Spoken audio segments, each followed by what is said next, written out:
présentation de l'IFP33, le premier de la gamme des écrans numériques interactifs ViewSonic.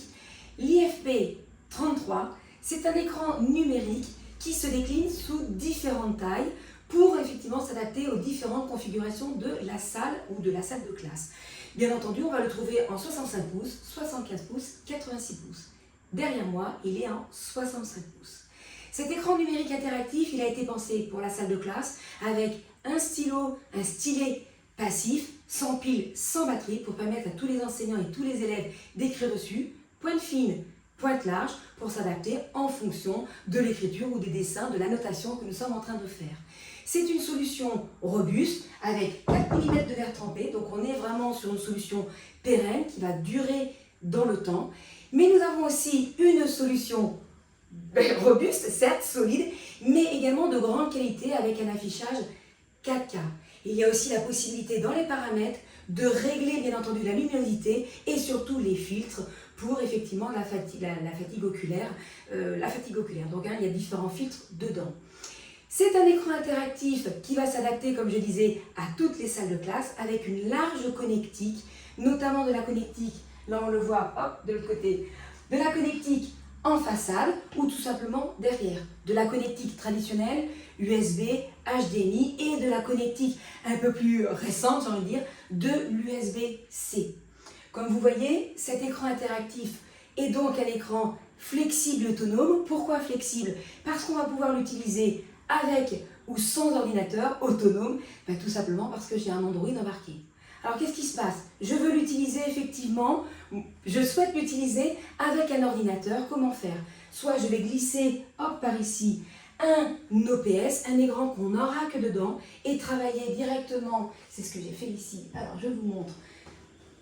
Voilà, on y va, je vais changer la source. Je vais travailler donc sur mon PC et travailler sur tous les logiciels que j'ai l'habitude effectivement d'utiliser au quotidien.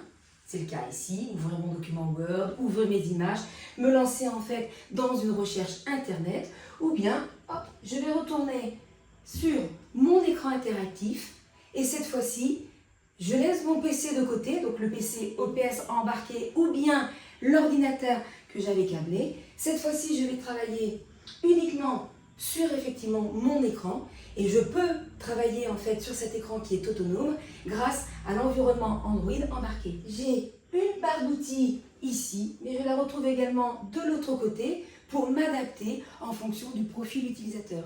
Soit je suis droitière, soit gauchère, en fonction de, systématiquement, je vais retrouver ma palette d'outils. Je vous montre une petite chose. Hop, je clique ici sur ma palette, je clique sur menu et cette fois-ci, je vais de nouveau changer de source.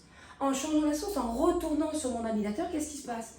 Est-ce que vous voyez que ma palette d'outils, à droite comme à gauche, elle est toujours là, elle est toujours visible, afin de permettre aux utilisateurs, aux enseignants, de toujours effectivement retrouver les applications qu'ils ont besoin. À tout moment, ils vont avoir la possibilité de effectivement reconfigurer l'ENI s'ils en ont besoin, ou bien d'augmenter le son, ou faire différentes petites choses. Je retourne hop, sur effectivement mon écran d'accueil de mon ENI. Avec ma palette d'outils, qu'est-ce que j'ai? On voit à un moment donné que j'ai différentes applications à ma disposition. Dans All Apps, je retrouve toutes les applications qui sont déjà préinstallées. Parmi ces applications, il va y avoir les applications ViewSonic et des applications un peu plus bureautiques. Parmi ces applications, on va retrouver par exemple le pack Office, on va trouver aussi un lecteur de PDF et on va retrouver également les logiciels ViewSonic, MyViewBoard Whiteboard, le logiciel de création de leçons ViewSonic qui vont permettre aux enseignants de créer des leçons, des activités, des questionnaires avec les élèves. Mais également, je vais retrouver par exemple Display, Vcast, qui vont être des applications pour lancer des sessions de mirroring en classe. Bien entendu, je vais avoir des outils plus traditionnels tels que Chromium pour faire mes recherches internet. À tout moment, j'ai également le Finder. Vous avez vu, il est ici, mais il est également là, le Finder. Pourquoi il m'intéresse? Parce que je vais pouvoir aller chercher mon contenu, mes ressources stockées, soit sur mon drive, soit sur mon disque dur, soit sur ma clé USB. Ici, clé USB. Et pourquoi ça m'intéresse? Parce que je vais pouvoir en fait ouvrir mon fichier. Une nouvelle fois, j'ai besoin de travailler dessus. Je vais retourner sur ma palette d'outils. Je vais cliquer, hop, ici sur mon stylo. Et qu'est-ce que je vais pouvoir faire? Eh bien, je vais pouvoir tout simplement annoter en direct. Alors, je vais écrire en jaune. Par exemple, vous reconnaissez mon image. Effectivement, c'est le robot Curiosity. Et nous sommes ici sur Mars. Et donc, je signale, hop, que je suis sur Mars. À tout moment, je vais pouvoir annoter sur les applications, les solutions tierces, les applications, les fichiers tierces qui sont bien entendu à ma disposition pour pouvoir de nouveau compléter des informations en fait, dans ma salle de classe. Vous l'avez vu, cet écran en fait interactif est extrêmement flexible, il est autonome, il est ouvert parce qu'en effet, si je retourne sur All Apps, vous voyez ici des applications, mais à tout moment, je peux en rajouter. Deux façons de faire pour pouvoir installer des applications, soit en passant par le MDM ViewSonic Manager Advanced, ou bien tout simplement à partir d'une clé USB où je vais pouvoir installer mes applications.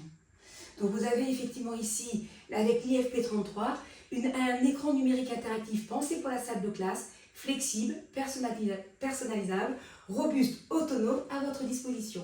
Voilà, je vous invite maintenant à le tester.